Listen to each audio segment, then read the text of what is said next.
Hello student, स्वागत है आपका अपने यूट्यूब चैनल गणित ज्ञान में। आज हम 8th क्लास मैथ का 4th चैप्टर पढ़ेंगे, डाटा हैंडलिंग। डाटा हैंडलिंग क्या होता है? देखो, डाटा हैंडलिंग में डाटा नंबर से रिलेटेड होता है। कौन से number? A collection of A numerical fact regarding a particular type of information is called data. जब बहुत सारे डाटा को या बहुत सारे लंबे रिकॉर्ड को सिस्टमेटिक ढंग से रिकॉर्ड करके रखना हो तो वहां पे हमें डाटा हैंडलिंग की जरूरत होती है। जब बहुत सारे नंबर होते हैं, डाटा होता है हमारे पास है कैलकुलेशन वगैरह का, जब उनको हम शॉर्ट रूप में लिखते हैं या अच्छे सिस्टमेटिक ढंग से रिकॉर्ड करके रखते हैं तो उसको बोलते हैं डाटा। अब इस चैप्टर में ज्यादा नहीं है, कुछ ग्राफ है। एक पिक्टोग्राफ है जहाँ पिक्चर के रूप में पढ़ाया जाता है, एक बार ग्राफ है जहाँ बार के रूप में डाटा को हैंडल करके रखा जाता है, एक डबल बार ग्राफ है, एक पाई चार्ट सर्किल ग्राफ और एक प्रोबेबिलिटी। अब ज्यादा इंपॉर्टेंट ये है कि एक्सरसाइज 4.1 में तो किसकी बात की गई है? पाई चार्ट सर्किल के बारे में, और एक्सरसाइज 4.2 में हमें प्रोबेबिलिटी के बारे में देखने को मिलेगा। तो इन दोनों को हम पढ़ लेते हैं, वो अगर क्वेश्चन आएंगे तो देख लेंगे, नहीं पिछली क्लासों में पढ़ लेंगे। तो पहला देखो पाई चार्ट, जो 4.1 एक्सरसाइज इसके बेस पे है पूरी की पूरी। तो ऑन ए पर्टिकुलर डे एक क्वेश्चन के रूप में समझ लो पाई चार्ट। पाई चार्ट को समझने के लिए किसी डाटा को हम सर्किल के रूप में रखते हैं। किसी डाटा को किसके रूप में रखेंगे? एक ऐसे सर्किल के रूप में रखा जाता है, उसको क्या बोलते हैं?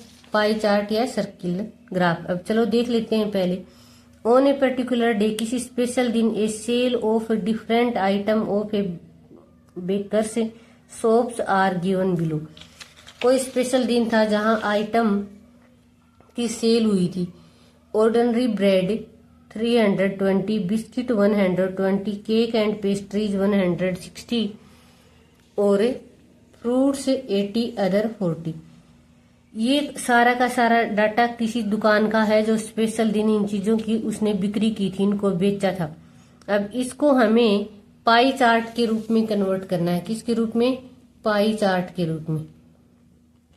अब पाई चार्ट के रूप में कन्वर्ट करने के लिए ये सारी की सारी जो चीजें हैं ये उसने दे रखी हैं 720। सारी की सारी चीजें कितनी हैं? 720। अब इसको हम पाई चार्ट को कन्वर्ट करने के लिए कुछ और आगे करना पड़ेगा। ये जो नंबर दे रखे हैं ये इनको हमें फ्रैक्शन में लिखना होगा। फ्रैक्शन में जब हम लिखते हैं तो हमें किसी भी चीज का टोटल पता होना चाहिए उसको फ्रैक्शन में कन्वर्ट करने के लिए। तो 320 है हमारे पास, और टोटल में जब कन्वर्ट करेंगे तो ये हो जाएगा फ्रैक्शन में 120, 720, 160, 720, 80, 720, 40, 720। इन सब को हमें फ्रैक्शन में लिखना होगा। अब सेंट्रल एंगल, जब हम पाई चार्ट की बात करते हैं तो सर्किल की बात कर रहे होते हैं, और जब भी हम सर्किल की बात करते हैं तो सर्किल जो हमारे पास होता है वो एंगल में उसका मेजरमेंट किया जाता है। सर्किल का किस में मेजरमेंट किया जाता है? एंगल में मेजरमेंट किया जाता है। तो एक सर्किल का पूरा जो सर्कमफ्रेंस होता है वो होता है 360 डिग्री का। किसका होता है? 360 डिग्री का। जब हम इस सर्किल को डिवाइड करेंगे, हिस्सों में पार्ट में डिवाइड करेंगे ऐसे, तो हमें 360 डिग्री को डिवाइड करना होता है। अब जब हम इस सारे के सारे नंबर को डिवाइड करेंगे सर्किल के रूप में, तो ये तो था हमारे पास पहले जो डाटा दे रखा था, उसने 0 से 0 कैंसिल कर देते हैं यहाँ पे, और ये हो जाएगा 32/72, क्योंकि हमें सेंट्रल एंगल की जरूरत होती है और वो सेंट्रल एंगल सर्किल में होता है। पूरा सर्किल का सर्कमफ्रेंस होता है 360 डिग्री से मल्टीप्लाई कर देंगे। पाई चार्ट में ऐसा ही करना होगा। जब हम इनको कट करेंगे तो ये आ जाएगा हमारे पास,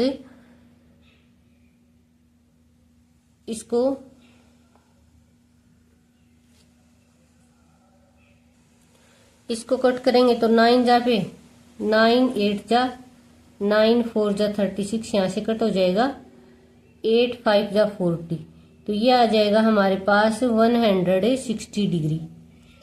अब इसकी भी 0 से 0 कैंसिल कर देंगे, यहाँ 12/72 करेंगे, मल्टीप्लाई करेंगे 360, इसको भी 8 और 40 से कैंसिल करेंगे और फिर 5 से, तो ये हो जाएगा 60 डिग्री। ध्यान रहे हम डिग्री में कन्वर्ट करते हैं क्योंकि सर्किल पर बताने के लिए हमें डिग्री में जरूरत होगी। 0 से 0 यहाँ कैंसिल हो जाएगी, 16/72 मल्टीप्लाई 360, क्योंकि सर्किल पाई चार्ट के रूप में कन्वर्ट करेंगे तो ये हमें 8 और 40 और ये हो जाएगा सीधा 5, ये हो गया 80 डिग्री। किसी भी तरह कैंसिल कर लेना आप। 8 1 जा 8 9 जा 40, ये हो जाएगा 40 डिग्री।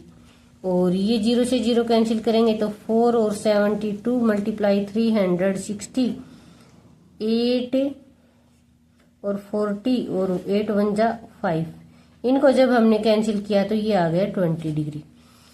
अब इस सारे के सारे सामान को हमने डिग्री में कन्वर्ट कर लिया। अब इसको हमें पाई चार्ट के रूप में रिप्रेजेंट करना है कि कौन सा कितना परसेंट या कितनी डिग्री के हिसाब से आज सेल हुआ है। उसके लिए हम पहले एक सर्किल लेते हैं, जैसे मैंने लिया तुम्हारे सामने ये सर्किल, ये हम सर्किल लेंगे।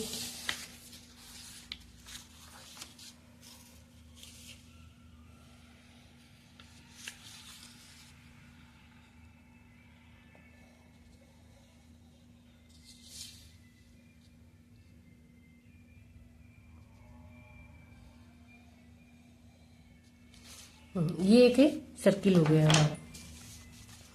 अब इस सारे के सारे डाटा को जब हमें लेना है तो सबसे पहला हमें देखना है 160 डिग्री। एक रेडियस ले लेते हैं सबसे पहले हम। ये सर्किल है ओ और इसका ये रेडियस ले लिया हमने, ओ सेंटर है और ये रेडियस ले लिया ए, तो ओ ए हमारे पास क्या हो गया, रेडियस हो गया। अब सबसे पहले हमें ऑर्डिनरी ब्रेड हमारी कितनी सेल आउट हुई थी, 160 डिग्री। सबसे पहले हमें क्या लेना है, 160 डिग्री। तो सबसे पहले हम ले लेंगे एंगल से 160 डिग्री का एंगल कहाँ पे है, तो यहां से देखो इस रेडियस से जब हम लेंगे तो कहाँ तक हो जाएगा 160 डिग्री। यहां अगर हम ऐसे चलते हैं इधर से तो ये देखो यहां हो रहा है 160 डिग्री। अगर यहाँ पे 160 डिग्री हो रहा है तो हम इस पॉइंट को मैच कर देंगे इसके साथ।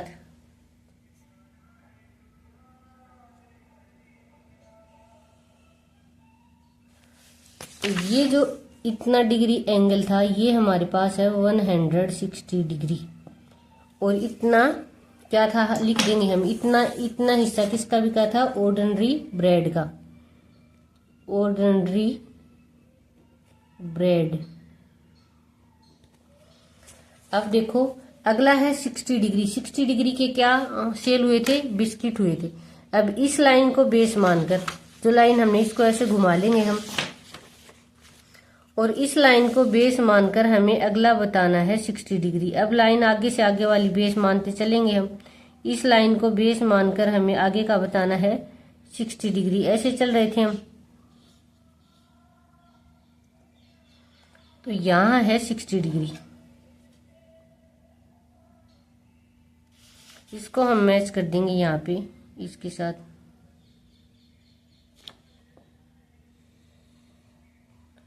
ये हो गया एंगल 60 डिग्री का। और 60 डिग्री इससे आगे का है हमारे पास 80%। तो इस लाइन को हम बेस मान लेंगे।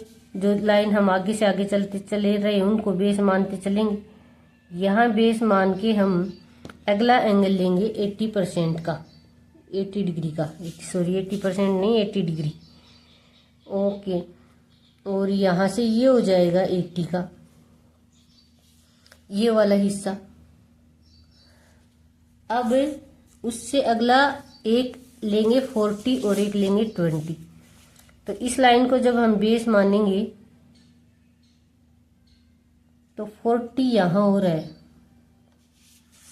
इसको हम ले लेंगे 40,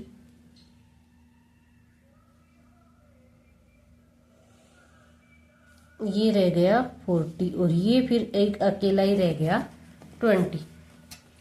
तो देखो हमें 160 डिग्री जो था वो कितना ऑर्डिनरी का था, फिर 60 डिग्री क्या था, बिस्किट, इसके अंदर बिस्किट लिख देंगे। फिर 80 डिग्री था केक एंड पेस्ट्रीज, ये क्या था, 80 डिग्री का था केक एंड पेस्ट्रीज।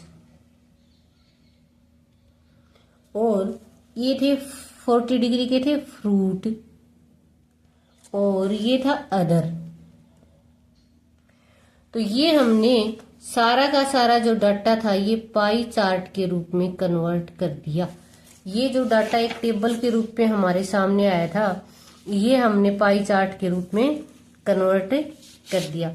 इसको और अट्रैक्टिव बनाने के लिए यहाँ पे कलर वगैरह कर सकते हो।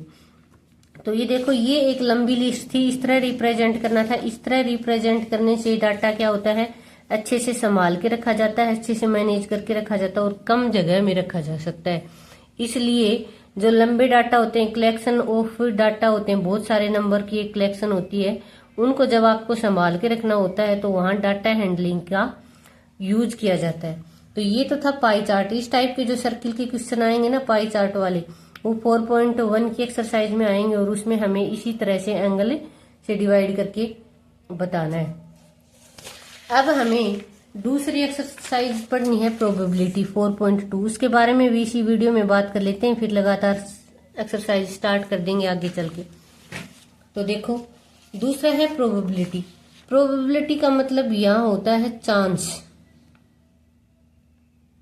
क्या होता है, चांस, जिसको हम अपनी बोलते हैं संभावना, उम्मीद। वो कहता है कि एक बैग है, किसी भी काम के होने की संभावना होती है ना, उसको हम बोलते हैं प्रोबेबिलिटी। इन ए बैग रेड बॉल, एक बैग में रेड कलर की बॉल है 4 और येलो कलर की बॉल है 2। अब आउटकम एज इवेंट का मतलब होता है जब आपने उस बैग में टोटल बॉल कितनी हो गई 6, टोटल बॉल कितनी हो गई 6। जब आप उस बैग में हाथ डालते हैं बिना देखे किसी भी बॉल को निकालने के लिए, तो क्या चांस हो सकते हैं कि बॉल रेड भी आ सकती है और बॉल येलो भी निकल के आ सकती है। अब आउटकम्स को बोलते हैं कितने चांस होंगे। रेड बॉल को निकालने की 4 ही रेड बॉल हैं तो 4 चांस में रेड बॉल आ सकती है, चाहे वो लगातार आ जाए चाहे आगे पीछे आ जाए। और येलो बॉल के आउटकम्स कितने हैं, 2 ही येलो बॉल हैं तो 2 ही बार में येलो बॉल बाहर आ सकती हैं। तो इनके जो बाहर आने की संभावना है ना, उसको बोलते हैं आउटकम्स। उसको क्या बोलते हैं, आउटकम्स। किसी क्वेश्चन को समझने के लिए चलो हम करते हैं। मैं आपसे कहूं कि रेड बॉल के आउटकम्स कितने हैं, तो हम लिखेंगे चांस। प्रोबेबिलिटी का मतलब होता है चांस, तो हम लिखेंगे the probability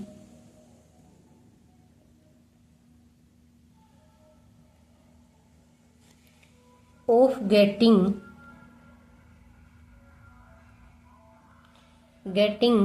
A red ball. एक रेड बॉल निकालने की जो संभावना है वो कितनी है, इसमें हम हमेशा लिखते हैं, ये जो हमने लाइन लिख दी ना, ये लाइन वाली, इसको हम इवेंट बोल सकते हैं। क्या बोलेंगे, इवेंट बोलेंगे। और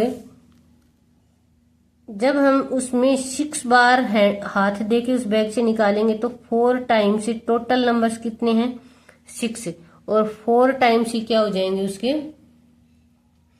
निकलने की संभावना होगी। तो ये उसके आउटकम्स हो जाएंगे। तो हम लिखेंगे 2 2 जा 4, 2 3 जा 2/3। तो हम इसको ऐसे लिख सकते हैं, आउटकम्स ऑफ द इवेंट। इस आउटकम्स ऑफ द इवेंट, ये इसी लाइन को कन्वर्ट कर दिया, आउटकम्स बाहर निकलने की और इवेंट, इसको रेड बॉल को जो भी काम दिया गया उसको 2/3 हम ऐसे लिख सकते हैं। अब ये बात जब हम रेड बॉल के लिए लिखें तो द प्रोबेबिलिटी ऑफ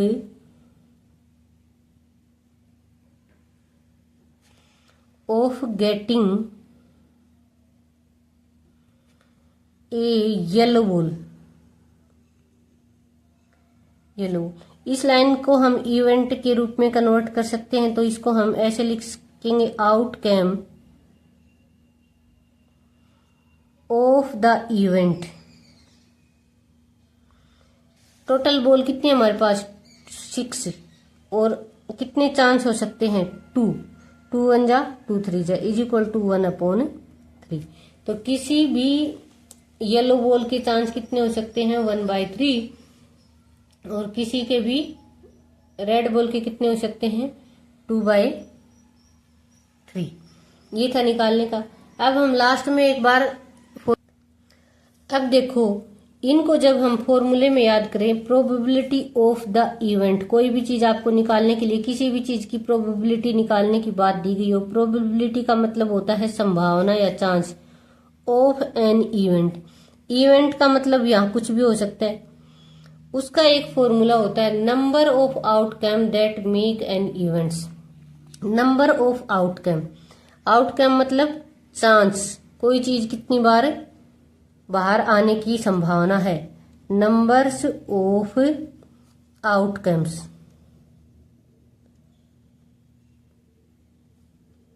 अच्छा, और इसके अपॉन में हम लिखेंगे total number of outcome, total number of an event लिख देंगे ऊपर, इवेंट किसी भी, of outcome of the experiment.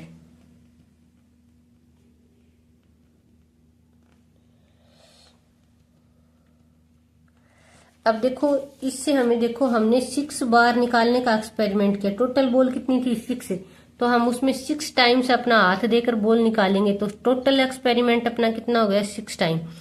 अब रेड बॉल में जब आप 6 टाइम बॉल निकालोगे तो रेड बॉल की जो संभावना है ना वो 4 ही चांस में है, तो उसको हम ऊपर लिखेंगे आउटकम्स एन इवेंट और टोटल नंबर ऑफ एक्सपेरिमेंट। ये इसका क्या हो जाएगा फॉर्मूला हो जाएगा। ये थी 4.1 और 4.2 में यूज होने वाली दोनों चीजें। लगभग क्वेश्चन उसमें तो पाई चार्ट पे हैं और इसमें प्रोबेबिलिटी पे है, और एक्सरसाइज करेंगे हम अगली वीडियो में।